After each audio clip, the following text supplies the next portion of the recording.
Сега продължаваме с следващата тема в нашето предаване. Тук в нашото студио Иван Бедров, журналист. Добро утро. Добро утро. Добре дошли, както и Константин Павлов, блогър. Комитата. Добро утро. Добро утро. Всъщност, на практика ще продължим темата за случилото се на летище Бургас. Преди малко негово превъзходителство посланик към Великобритания Джонатан Алън нарече отвратителен акт това, което се случи там. Но не по-малко, хайде да не употребим тежката дума отвратителна, но не по-малко неприятно бяха и реакцията на българското правителство и официалните власти на най-високо ниво по отношение на това, че загина български граждани. Така беше. Това, което прочетох и видях, едно видео, което вие сте направили, може би най-напред да започнем с него и след това да обсъдим темата. Нека да видим. Ама никой не дойде, те няма интерес за нещо. Абе, на мене просто ме е интересно как може да внеса взривта, бе. Взривта. И аз съм тръгнал на работа, вие сте хора, дошли се при мен да ви направя беля. Ами аз просто не ми е ясно взривта, откъде, кой дава да внася, като толкова държа. Те и то, тук вътрешния министър, колко държи, как може да внесе взрив, бе? Никой не се обади да каже. Единствено шефа на фирмата, който се обади и каза, че това е станало. Никой от вътрешно министерство, от правителство, никой не се обади. Това нормално не? Не е нормално. То в нашата държава какво е нормално? Липсваше държавническа позиция или поне съболезнование към близките. И тия неща, които ги таят нашите държавници, сяват напрежение сред самото смесено население и християните се съмняват в мюсюлманите. Казват, щом властта нищо не говори, това означава, че има нещо гнило в тази работа. Зато и най-малкото трябваше някой от заместниците, ако господин премиера не му харесва този район, поне от заместниците някой трябваше да го командирова. Това е, че никой не може да каже нищо. Защо не дойде никой? Трябваше. Трябвало да дойде, ама никой не дойде.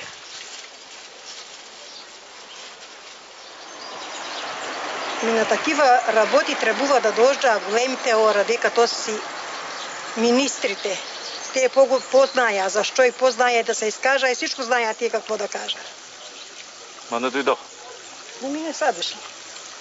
Защото така са намерили за добре да не са дошли, с това не са дошли. Са искали, че ли са дошли.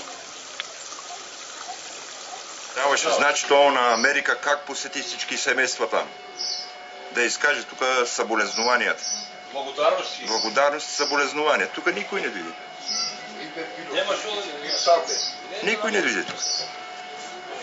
Че държавата не ги интересува от нашите хора. Ако беше друг човек пострадалия, може би и военни почести щеше да му направят. Друг имате предвид? Да не е мюсюлманин. Как се казваш ти? Мустафа. Кой е Мустафа? Йосиф. Същото има. Внучето, на моите име. Брат. Той има на име. Абсолютно същото има. На моето име е сложено. Не го сложи на него.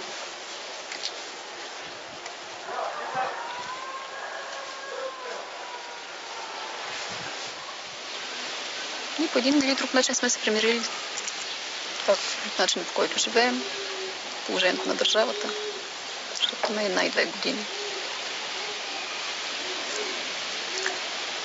Някак се свикнахме да живеем по този начин. Това ли е причината? Защото е мюсюлманин, защото се казва Мустафа. Според вас? Всъщност, с 2 думи, защо решихме с колегата, с Константин Павлов Комитета да отидем там? Защото поне според мен имахме много грубо нарушаване на принципи, в които вярваме. От една страна на принципите на на уважението, толерантността, на това, че в България живеем различни хора и всъщност трябва държавата да бъде еднаква за всички.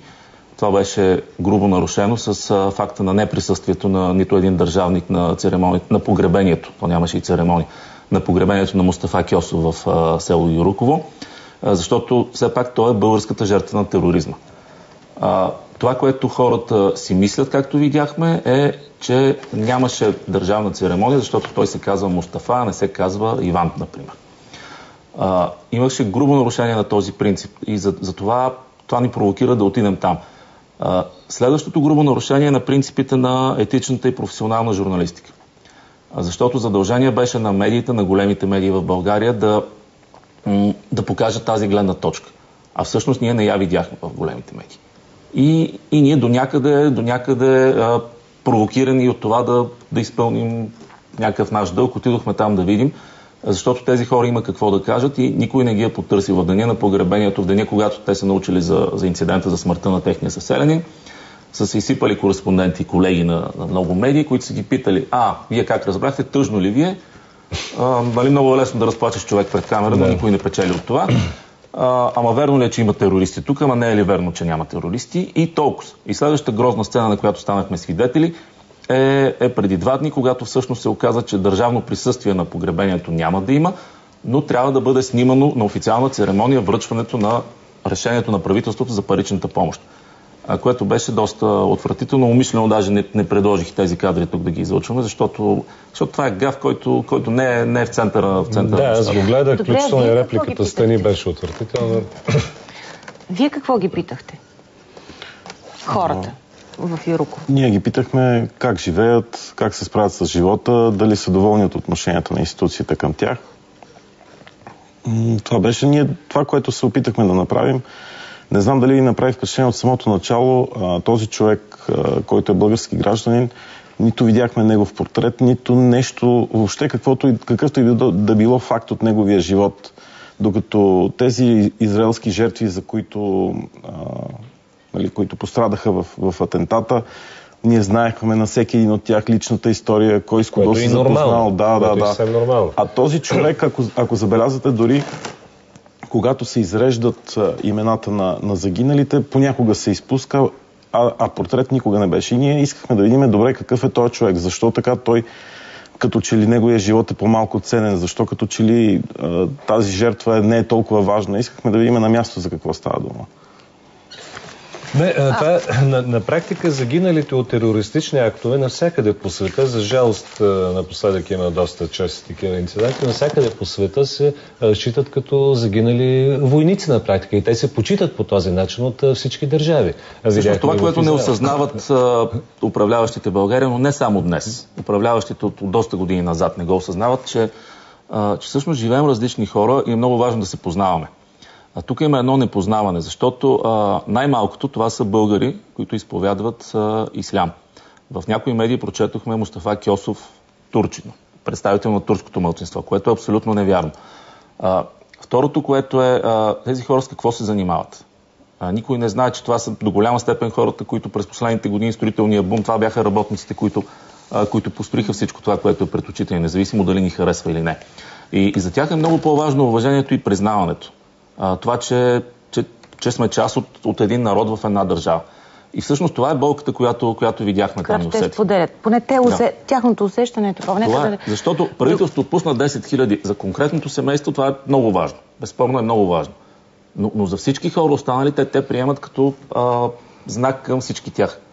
И те казват: добре, вие дойдохте да се снимате, когато давате парите, но когато трябваше да застанете тук и да кажете уважение, благодаря, тогава нямаше никой. И всъщност много е траен проблем. Той не е свързан само с тази случка. Това исках и аз да разбера. Как живеят тези хора? Трябваше да се случи подобно, защото те живеят бедно. Ние знаем, че семейството на загиналия в момента разчита на дарителска кампания, организирана само да вметна от община Якоруда. Мустафа Кьосов е бил единственият член на семейство, който е работил. Всички разчитат на него. Трябваше ли да се случи нещо подобно, за да отидем в село Юруково или в друго подобно село и да се види, че тези хора живеят бедно? За съжаление, когато има някакъв проблем в обществото и механизмите на обратна връзка не работят, За съжаление, трябва да се случи някаква катастрофа, за да се събудим и да се сетим, че всъщност има проблем и да започнем да търсим решението. За мен това е големия проблем. И за съжаление, това не е последната екстрена ситуация, не е първата екстрена ситуация, която се случва през последните месеци, за да се правим изненадани колко сме неподготвени за такива ситуации. За съжаление, всяка една такава грешка се плаща прескъпо. Много съжалявам аз, че точно тези хора трябваше да понесат тази жертва, защото ние в разговори с местните, например, научихме, че много близък роднина на Мустафа преди години е загинал в казармата, някаква много нелепа смърт. Тоест, това са хората, очевидно, които изплащат нашите грешки за това, че не се справяме добре с държавата си.